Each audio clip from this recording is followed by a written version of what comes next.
Hey everybody, and welcome back to FSi DFS. Looking at the early slate here for Thursday. We got two 5-game slates on the board, early and late, but I feel like the early slates just don't get as much coverage, and honestly did really well with the views.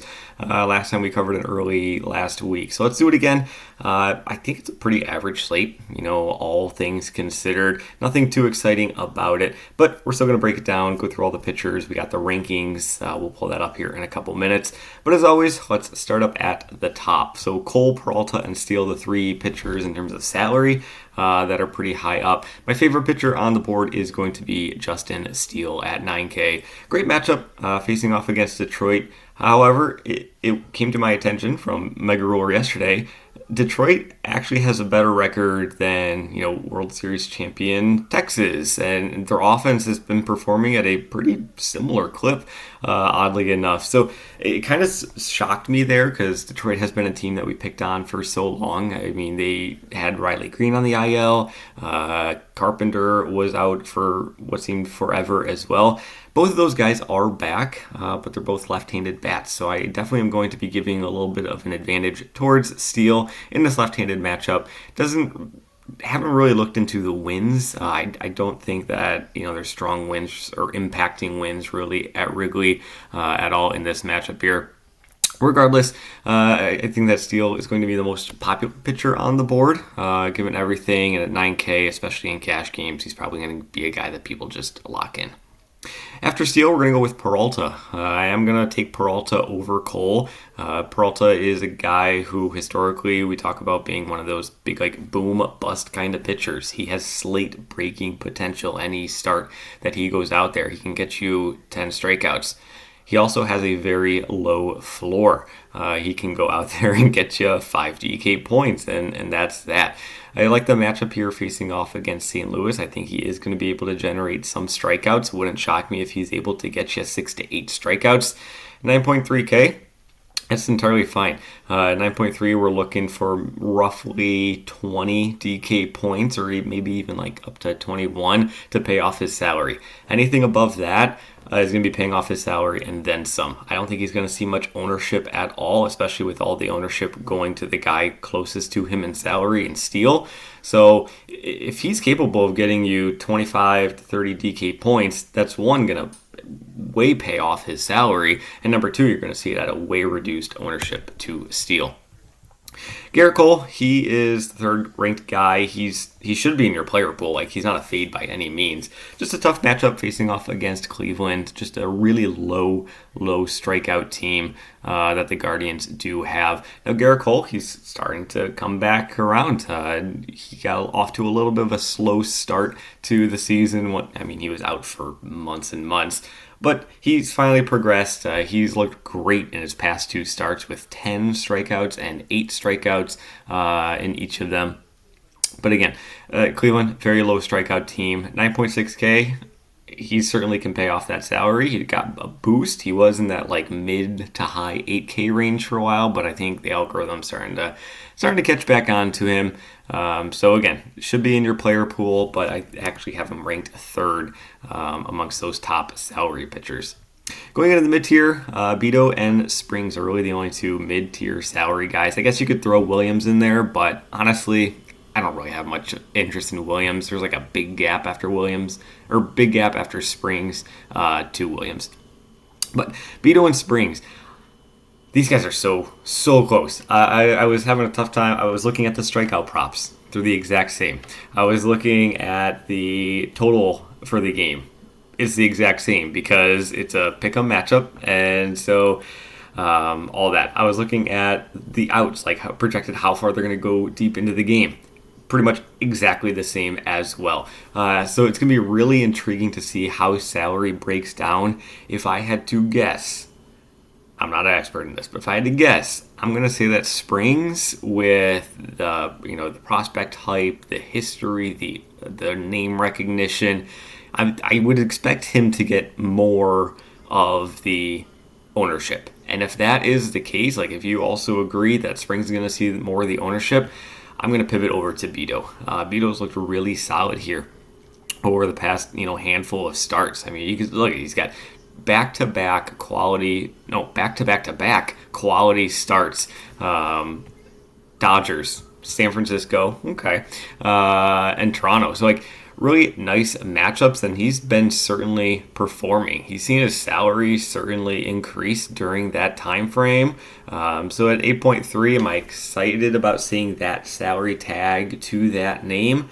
No, not really, but he's certainly shown the ability to go out there and just routinely get you 5 to 6 strikeouts, which is exactly where his strikeout prop is, along with Springs. So if Springs is seeing a lot of the ownership, and I expect him to see a lot of the ownership, like I think that Steele and Springs could be a really popular option. Just pivoting over to Beto for some just as much upside and floor and everything for far less ownership. Going down into the cheap guys, Corbin and down. Quantrill, it's just, he doesn't strike anybody out. Washington's a low strikeout team. I actually think that Washington is the second highest implied run total on the entire board here today. They are my favorite cheap bat on the board. We'll talk about them here in a little bit. And I don't know if it's going to be Herter for Detroit. I'll pull it up here real quick. It was to be determined every time I looked this morning. Yep, still to be determined. Whoop, there you go. For Detroit's starting pitcher here. Could be a bullpen game. If so, no interest in any of those Detroit guys. Mikolas against Milwaukee, no, not really. And then Corbin is just a pitcher that we like to pick on. So really everybody in this cheap tier, maybe Corbin is the only one who's viable. Like he's got the highest strikeout prop of any of these guys. But do I trust it? No, not really. Definitely going to be sticking up towards the top with these 5 guys on the board. So, as you can see, this is where the sheet all shakes out. There's going to be a big gap. I'm going to go with Beto over Springs just because I expect ownership to be a little bit less on him. He can get a little bit more of an advantage. Going into the bats, I think Chicago, the Cubs, Yankees, and Washington. These are like your big 3. Washington, like I said, they already have the second highest implied run total on the board. Very affordable as well. So Abrams, he's more expensive. Like Washington just has a lot of lefties and switch-handed hitters that go really well too. Abrams has been struggling, but it's still a guy that if you're going to go big stack on Washington, you're probably going to have some interest in him there. But definitely much rather have more interest in guys like James Wood, who's actually just blowing the cover off the ball as of late, and it's awesome. 5.1K on him. Garcia, he's another lefty that you can jam in there. Call, this is the guy who could be, leading off in the one spot for the lineup. He is an on-base machine. There's not a whole lot of power upside to him, really at all, but he's definitely a guy that can get on base, and if you're extremely, extremely lucky, might steal a base. Only 4 stolen bases this season. But regardless, he gets on base a heap ton, and that's always the possibility of him scoring runs when you got guys like Abrams and Wood and Garcia batting behind him. Keibert Ruiz, he could be a nice cheap option at 3.1K, batting lefty against a right-handed pitcher in Quantrill who struggles striking guys out. And there was one last guy I want to talk about. It's going to be Tanya at 2.3K. Nice lefty-right matchup. Probably going to be batting, mid to lower order, mid to low in the batting order, but still going to be able to provide you some value, and it's hitting the ball well in his brief stint called up into the majors here. So I think that, Washington's going to be my favorite cheap stack. Yankees have the highest implied run total on the board. They're just so dang expensive. I mean, if you fade Judge and Soto, wow. If you fade Judge and Soto, yeah, they're much more manageable. But do you really want to play Yankees without having at least one share of those 2 guys? I don't really.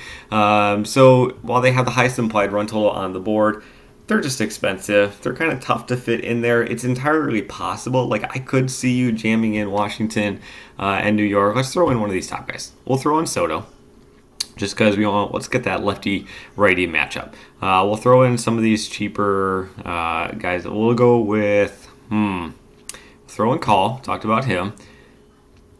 We'll throw in Tanya. So we talked about him. Second base, let's throw in Torres. Get some Yankees. Get a Torres-Soto combination. And then we'll throw in like a Beto at SP2. This is not an official core. This is just me kind of, whoa. Actually, actually, Washington just might be cheap enough for us to jam in some of these top higher Yankee bets. Let's just get really crazy and see what happens. 3.3, it's entirely possible. All right, you sold me. Yankees, they're going to be moving up over the Cubs here, just based off the builds. Because honestly, Washington opens up so much salary that you're going to be able to probably get in one of these top Yankees guys. I did really like the Cubs, though. Cubs are in a nice matchup. It's probably going to be a bullpen game for Detroit. Detroit's a bullpen that isn't the greatest. So we're going to go with these Cubs guys. They got a high implied run total. And they're all pretty darn affordable. A lot of these guys, though, have been struggling at the plate. I will put that little word of warning, word of caution here. But still, I think that they have enough pop in their bats to do some damage. Vegas seems to agree. They have a higher implied run total. Not as high as Washington or the Yankees, but it's just behind Washington. So Vegas still thinks that they're going to be able to do some damage. So hopefully this is able to kind of guide you in the right direction. But if I had to go and kind of call things, it's going to be Steel Springs is probably going to be the most popular SP2. But I might pivot over towards Beto as my SP2 and then jam in the Yankees and Washington. Everything else kind of GPP, leverage stacks for who I expect to be the most expensive or most popular pitchers. And so good luck in your contest as always. Hope to see you in the FSi Discord. Link to our website is down in the description below. You can see all the pricing for everything. And Mega Roar will be back for the video tomorrow. See ya.